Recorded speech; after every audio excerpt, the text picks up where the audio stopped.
It was a very good meeting. I'm not saying it lip service. It was a very good meeting. The President and I have had over a dozen meetings, I think. He's had more meetings with me than with any other head of any other leader, and I deeply appreciate that. I think the time that he's invested, the importance that he attaches to this relationship, I think is unique. We've had our disagreement, particularly over Iran, that's clear. But I think we have no disagreement now about what we need to do moving forward. Three things. Number one, hold Iran's feet to the fire, make sure they abide by their obligations. Two, work to block Iran's aggression and terror in the region. There are others in the region who practice terror and aggression, like ISIS. We should work together to counter both.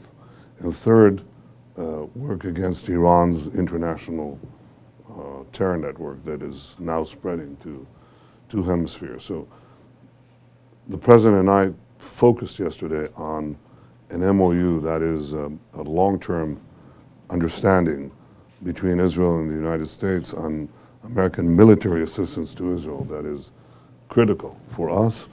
And I appreciated his willingness not only to move forward on that, but also on assuring Israel's qualitative military edge.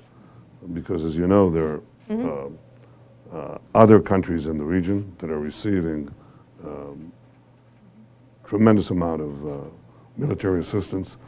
And it's very important that Israel always has, if not the quantitative edge, the qualitative edge to be able to defend itself by itself against any threat.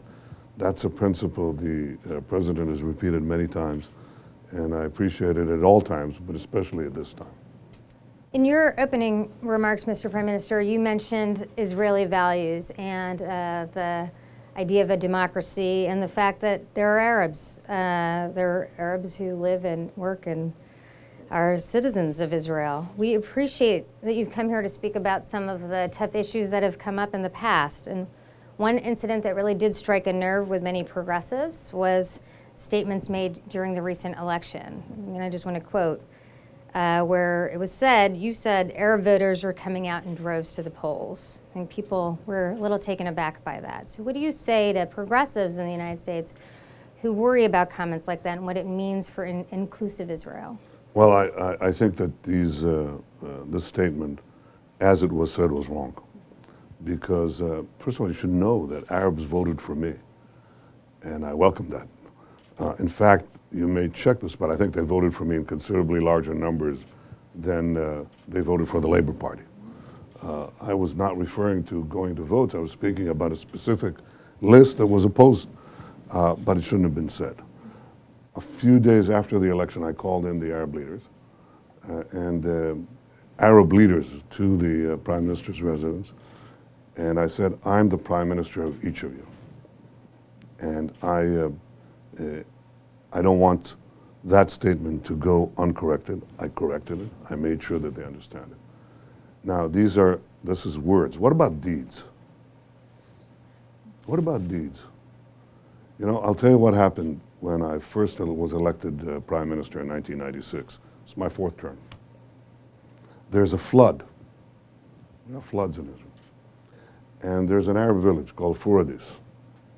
Furadis gets flooded because they don't have these tunnels. You know, they're not tunnels, but sewage tunnels, yeah. And the whole village is underwater. And I went to see it, and I said, God, that's awful. How come this is like this? They said, it's always been like that. I said, it's not going to be like it. And I said, I put in, I don't know, 30, 40 million shekels, and they built this tunnel, and there's not been a flood in Furadis. They said, but Prime Minister, they're not going to vote for you. I said, so what? And then I proceeded in my administrations to give billions of shekels to the Arab sector in order to reduce the gaps, in order to put infrastructure, in order to put in a tremendous amount of education, transportation inside the Arab villages. They can't get to work because there's no internal transportation in the Arab communities. It's unbelievable. I changed that. Put in a lot of money, putting the Arab citizens, giving them programs to enter the high-tech sector. And I do this personally. So we did all of that. After the election, this is now my 4th term, we put in close to 1 billion shekels. Now, just now, with this same Arab parties, the leaders of this same Arab party. So I'm the prime minister of all the citizens of Israel, those who voted for me, those who didn't vote for me, Jews, Arabs, Druze, Circassians, Muslims, Christians. And I think the words and the numbers speak for themselves.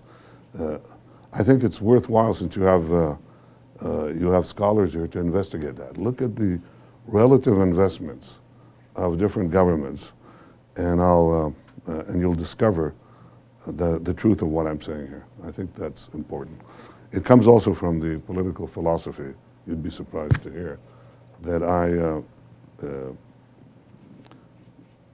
I follow, especially the teachings of Zev Jabotinsky, who believed in the idea of an egalitarian state. He said, there in the Jewish state will flourish the son of Arabia, the son of Nazareth, and my own son. That's what I believe in, at least. What happens in the world? There is a great convulsion taking place, and that convulsion is of monumental proportion. It's really a battle between modernity and early medievalism. I was going to say medievalism, but my father was a great scholar of the Middle Ages, and this is early medievalism, and a very, very primitive and violent movement that shakes the entire Arab and Muslim world. Has so far taken its toll primarily in Muslim lives in Syria, almost 300,000 dead and millions displaced, but elsewhere as well. And I can't tell you what'll happen. I think ultimately medievalism loses, and I think modernity wins. That's usually been the case in the great battles with these fanatic ideologies. Nazism lost, but before it went down, it took with it 50, 60 million people, a third of my own people. Militant Islam will go down. I'm quite confident of that. I don't think it can compete with the desire for freedom or the technology of freedom, even though they're using it right now. They're using the internet, they're using other things against the other forces, but ultimately they are in the business of constraining choices, constraining information. So I think ultimately they lose. What will happen? Will they lose in the next 20 years? I don't know. But I think what we have to make sure is that we're around. It gives us no succor and no encouragement to have militant Islam defeated and the Jewish state disappear. We don't want to go through a repetition of the other tragedy. So how do we prevent that? First of all, we have to make sure that the state of Israel is strong, is robust. It's definitely robust.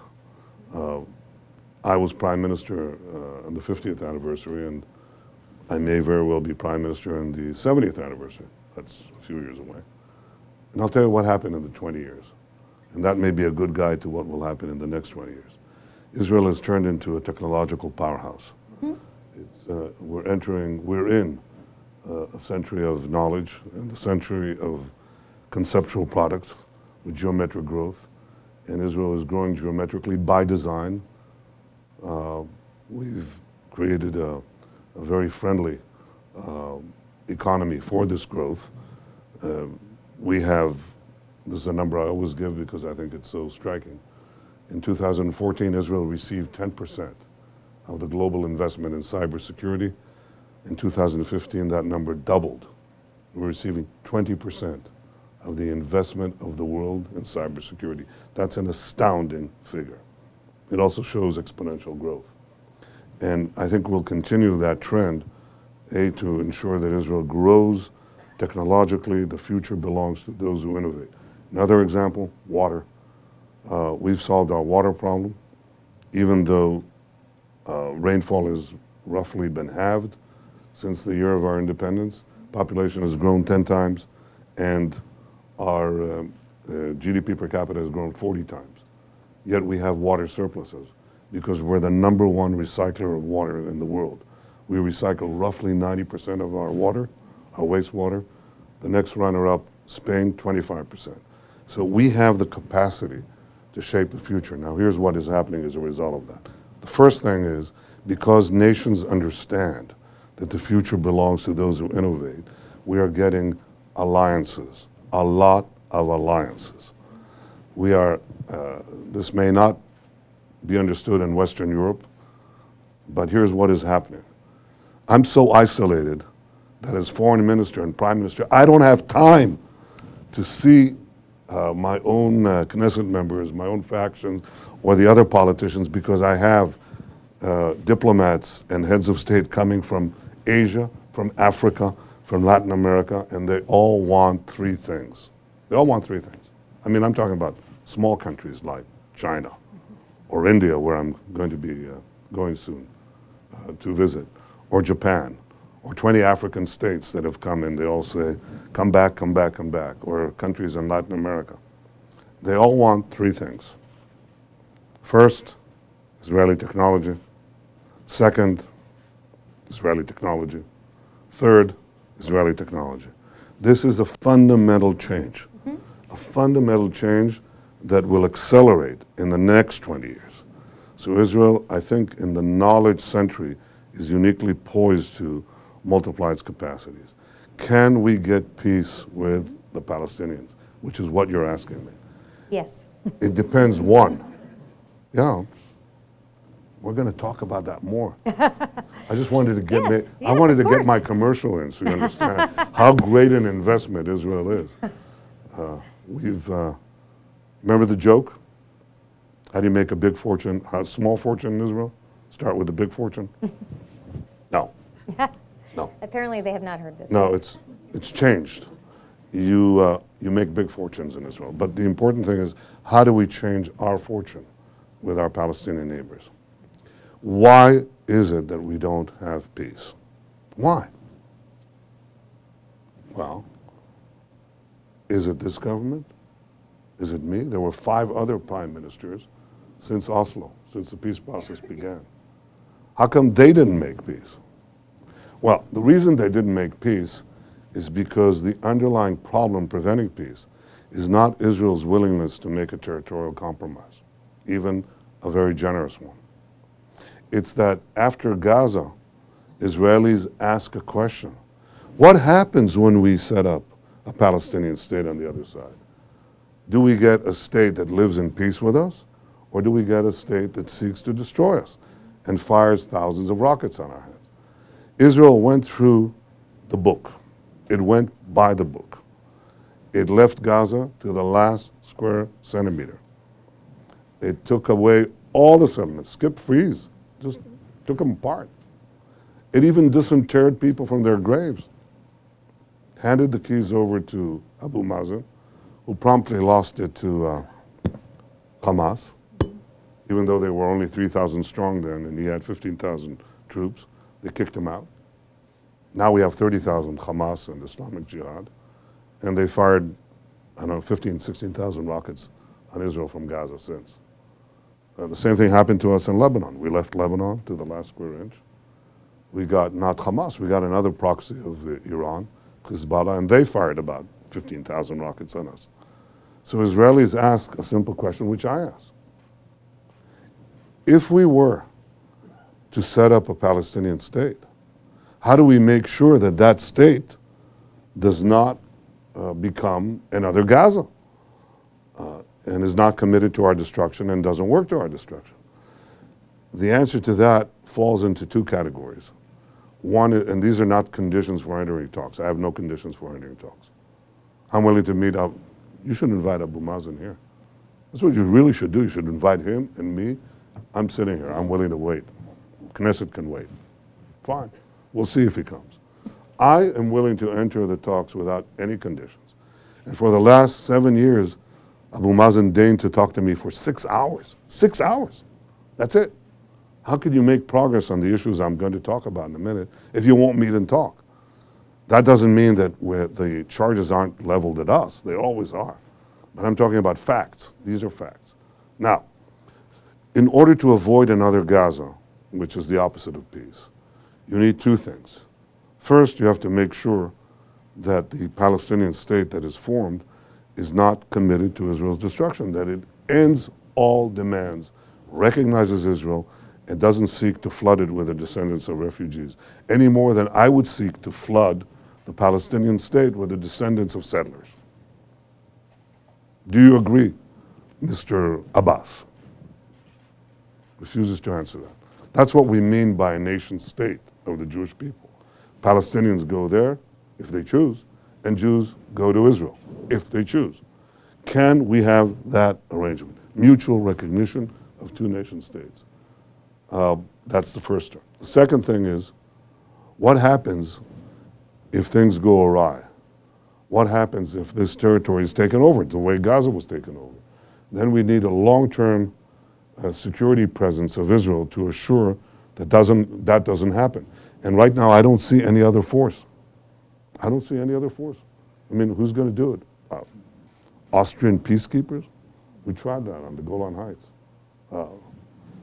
These two conditions of mutual recognition and security arrangements, I think, do we see that likely right now in the immediate future? No. Is this the right formula, I think, down the line? Yes. Can it happen?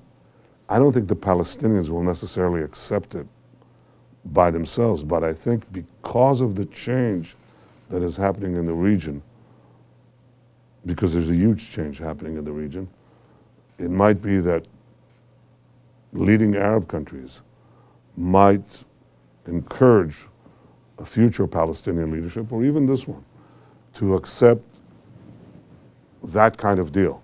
And if that happened, I think Israelis would go for it. They'd go for something that they thought was mutual recognition and that was secure.